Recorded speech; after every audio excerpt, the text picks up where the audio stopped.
there we go.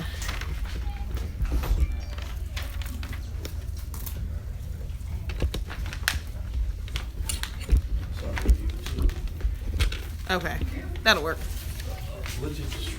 Okay, I have actually a pretty popular word. Most of us know or have used the word, but I'm going to give it to you concretely. Okay, so most of you heard the term Ruach, right? HaKodesh, right? Right. See my brain draw a complete blank. I was like, I've been doing that a lot. okay.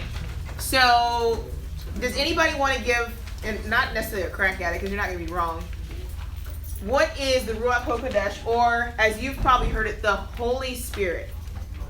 Right? Does anybody know what that means, though? Anybody want to take a shot at it? Breath. Okay. Ha? So Ruach, we're saying breath, right? Uh-huh. All right. We know ha. I'll give you that one. That's a freebie. That means the. Okay, and it's like in Hebrew we have a thing called the cheese cream rule, right? It's backwards. So cheese cream, we say cream cheese. So it's gonna be backwards. You're gonna get breath, the, and then what's Kodesh? Called set apart. Set apart. So breath, the set apart, right? But it's the set apart breath, right? All right. What if I told you, even though that sounds like, oh, so spot on, that that's actually not what Ruach means, or it's not what the concrete understanding of Ruach means? Okay, so Ruach in the Hebrew, looks like this. It's resh, so resh, and I'll give you the vowel too. Vav, and a het, and a het. Okay, and so resh is Person first. head, person first. Vav, Nail, peg, add. okay, and het, Tent, wall, fence, separation. separation. So head, person first, nail, peg, add, and then fence or separation. Okay, most words when they have a vowel, the vav, so the vowel, the wa, have a two-letter root called sheresh. So this word is actually, you probably, if you looked it up, you would get this, where it's right, no vowel. So like it looks like rock, but it's ruach. So resh, het, okay? And if you have a Strong's, it's 7307. I told you I'd give the strong numbers because Miguel forces me to. No, but I'm not going to be using the Strong's to define this word. Okay, so this word actually means the head that separates, right? Closer to that, though, it means the man outside. So a fence sets a person either inside or outside of something.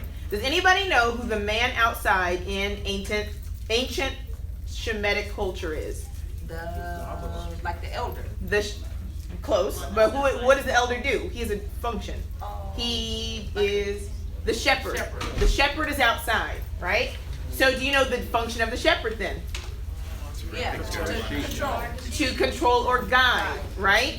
So Ruach, actually, it is breath, but it's breath because what does wind do? We don't ever see wind do anything. In Christian church, the Spirit is willy-nilly and it moves all over the place and it doesn't do anything. But really in nature, what does wind do? it moves. It moves things. It moves the heat and it moves the currents of the water. It moves everything in a direction, right?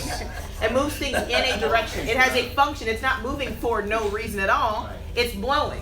So Yah says, restrain the east wind and pull on this wind. Why? Because I'm getting the wind to do something. The wind can hold back rain. It can bring drought. It can bring pestilence. It's doing something. So the Ruach actually in ancient culture meant to travel. Travel or path. They saw things doing something. So if the wind is moving, it's moving for something, right? So the Ruach is just not, it's just breath. What is your breath doing, right? So if you're speaking, your breath is giving instructions. If you're the shepherd, then your traveling is leading to a destination, right? So it means the responsibility of the nomadic shepherd is to feed and water and care for the livestock. So they put the livestock on a routine. Healthy livestock are on a routine. We have chickens. And those chickens are they used to be, on a routine. They know when they're supposed to be fed. They know when they're supposed to be watered, right? And so it literally means the Ruach places you, right? So the Ruach places you on a prescribed path. So the Ruach doesn't move in different paths. There's one prescribed path for the livestock. Okay? So the Ruach causes you to travel and journey. And the Ruach also, in the form of wind, as a function. When you winnow wheat, or when you are separating the chaff from the actual, edible stuff, the wind comes and it blows away some, and it keeps the rest, the better part, right? Also, the same word is for a millstone. So the millstone moves, and it moves and it crushes. But it's that motion, like the Ruach moves, in order to filter out that which is inedible for that it's edible. So the wind blows across the threshing floor, blows off the chaff, keeps the good stuff. So the right spirit, though, so if it has a prescribed path, where does this path lead to? Right, I can't leave you, so I can give you 2 words. Sorry. Okay, so the second word is a word that we're all familiar with. And for those of you who are hanging out with me and going to learn a little more Hebrew, so I gave you Ruach, which is Resh, as a 2-letter root, Resh Het. There's another word, Nun Het, that carries the same meaning. So remember, words in Hebrew go together. This popular thing amongst Ashkenazim is to teach you that words don't connect, and it's just not that simple, and you have to make it really difficult, but it's really not. So does anybody know who this is? You want to take a crack at it? I'll put a vowel in there for you. So if this is Ruach, right? And I put a noon in front of it, and a noon makes an N sound, then this one is, no? Right, like Noah, right? So what does the Ruach and Noah have in common? Remove the vowel point for you, and I'll write it up here again. Anybody know what Noah's name means? Comforter, rest. So the Ruach then is, the path leads to rest, right? So the Hebrew Strong's number for rest is 5118. And who's resting though? If the head is the traveler or the leader on the journey, then who's the one that's resting? That is leading to rest? The seed. Who said the seed? It's the seed. Leading the seed to rest, okay? So it means to guide to rest, guide to a place of water, right? That's the purpose of a shepherd. Lead to still water. Psalm 23. Yah is my shepherd. He leads me to still water. Okay, so then if the path you travel leads to rest, then the Ruach HaKodesh, then the set apart spirit, so I'll write it in Hebrew, Ruach.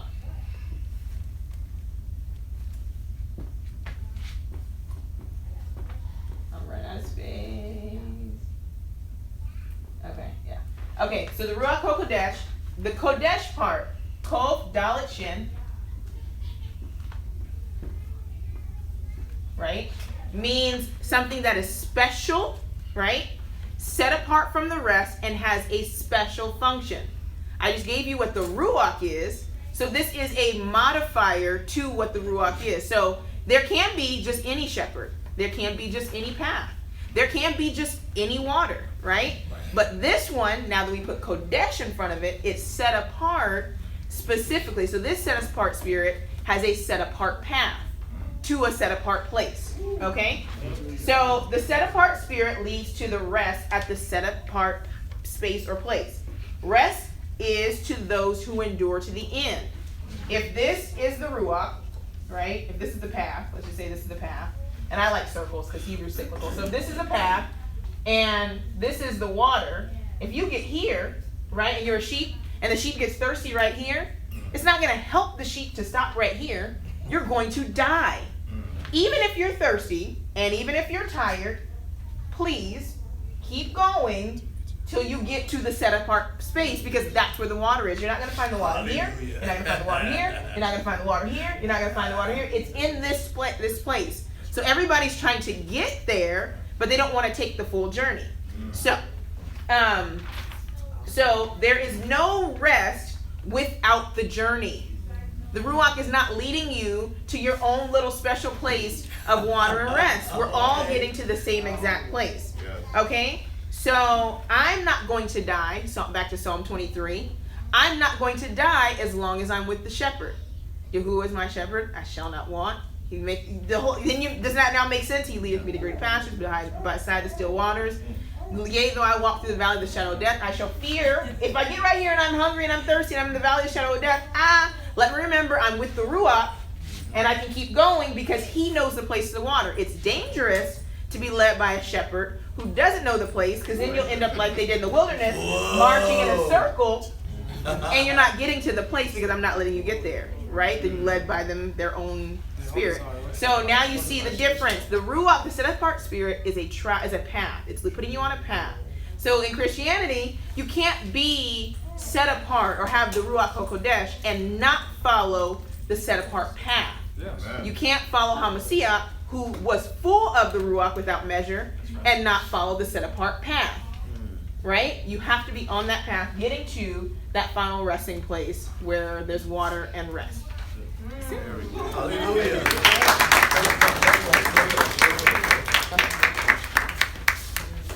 Shalom. We live streaming? Yeah, you're live. Shalom, world. Oh, here.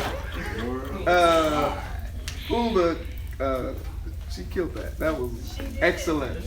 Come on, y'all in the room. Come on, give her a hand for that.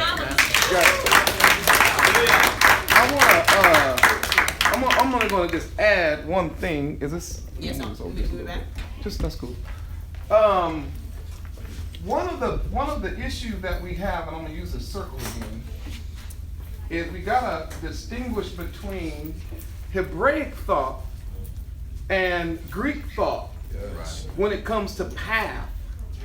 Okay? So first of all, the word is direct. Y'all know that word. Most of us already know that in Hebrew. And it really has the idea of a groove. G-R-O-V-E. Mm-hmm. Yeah. Okay? Wait, that's grove. G-R-O-O. G-R-O-O, I thought. We don't want no groves. G-R-O-O. Right. Okay. And why am I just adding? Because really I'm just trying to show you a picture. In Greek thought, what we normally think when we're going from point A to point B is what? If I say we got to go from point A to point B, what is the first thing come to your mind? A straight line. You think of a straight line. You think of a line. And which way on this line, without me even saying anything, where would A be? Back. On the left. On the left. So you would say A would be here? Yes. And where would B be? The other side. Now, because I said point A to point B, who taught you that? The West. Greco-Roman. Where did you get that idea? How come that popped into your brain? That you start here and you end up here? Linear. Because the way you've been trained to think is Greek and linear. You even knew where to start and where to finish, which is a little scary if you think about how they were able to do everybody in this room, and most of you looking at me worldwide, they were able to fix your brain to think that. Whereas in Hebrew and in Hebraic thought, this right here almost never exists in the mind of a Hebrew. In the mind of a Hebrew, point A to B is like this, and I'm going back to the circle. Point A to B is here. A is here, and B is here. And the idea when they say from point A to B in a Hebraic mindset is, I'm leaving from this point, and my goal is to get back here. Right. So this place here, right, is home, if you please. It's the bet. It's the home base. It's the house, if you please. The house. So in a cyclical year, and I'm going to show you why we need the Ruach HaKodesh, because I'm going to get into this in a little bit. But the reason why we need him is because this path, this groove, right, has already been established. That's why there is a groove. It's the idea of walking a path so long that it creates a little divot. The picture comes from an animal that's being tied and he goes around and around and around. But it's the same thing about traveling in a pathway where you see a path. So the reason why I'm bringing this out is I want you to see something. You and I have no right to try to create the path. It's already created. That's right. What we have a difficulty is trusting the Ruach to get us around the path from the house back to the house. Because right now, instead of us being on this circular path, we way out here. Trying to get there going this way. And then anybody can come up with any path and throw it at you and say, oh, you got to get from point A to point B. And they got you going in a linear fashion, which makes you depreciate your Hebrew roots. Yes. Because if this thing started with Hebrew, think about it, It could end and then became Jewish. Jewish, and then became Christian. Greek, and then became English or Christian, then in your brain, you're trying to get as far away from the starting point as you possibly can. That's right. Wow. But what's going on among the body is the Ruach is saying, you started here with me. Humanity, I created you, I put breath in you. Ancient path. And your path, your goal is to be back here. So go to the Huldah mentioned Psalm 23, right? So what's the last verse in Psalm 23? Y'all pull that up.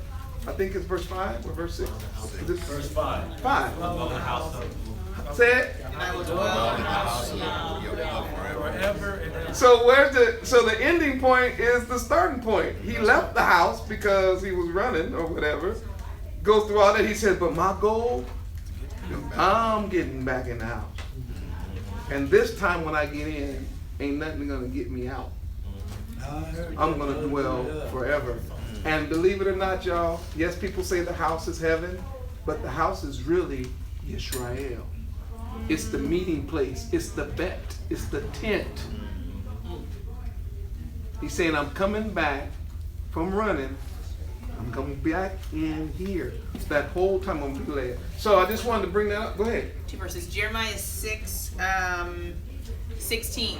All right. Where he says, thus saith Yahuwah, stand ye in the way, and see and ask for the old path, There it is. where is the good way, and walk therein, and ye shall find rest for your souls. But they said, we will not walk therein. They didn't want the old path. Remember I said? Because they don't know. So they said, no, we're not going. So guess what they ended up? Not in the house of Yah, but in the house of Babylon. They ended up in captivity. I got Go last ahead. one. Last one. Isaiah 46 and 10. And it says, declare the end from the beginning, and from ancient times the things that are not yet done, saying, my counsel shall stand, and I will do my pleasure. So the end is declared from the beginning. It's a circle. All right. So you see it. So hopefully worldwide you all can see this too, is that we think in a secular mode like the shepherds did. In the winter, you need to be here. But when spring comes after winter, we got to be here. And then when the spring starts to turn brown and everything and it gets dry, we got to be here. We got to know where we are. Because if we try to stay here, we might die out there. So we got to leave that and go here.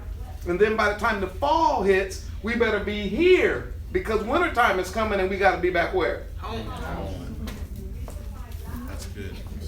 Shalom. All right. Excellent, Huldah. I really appreciate you doing that. That was excellent work.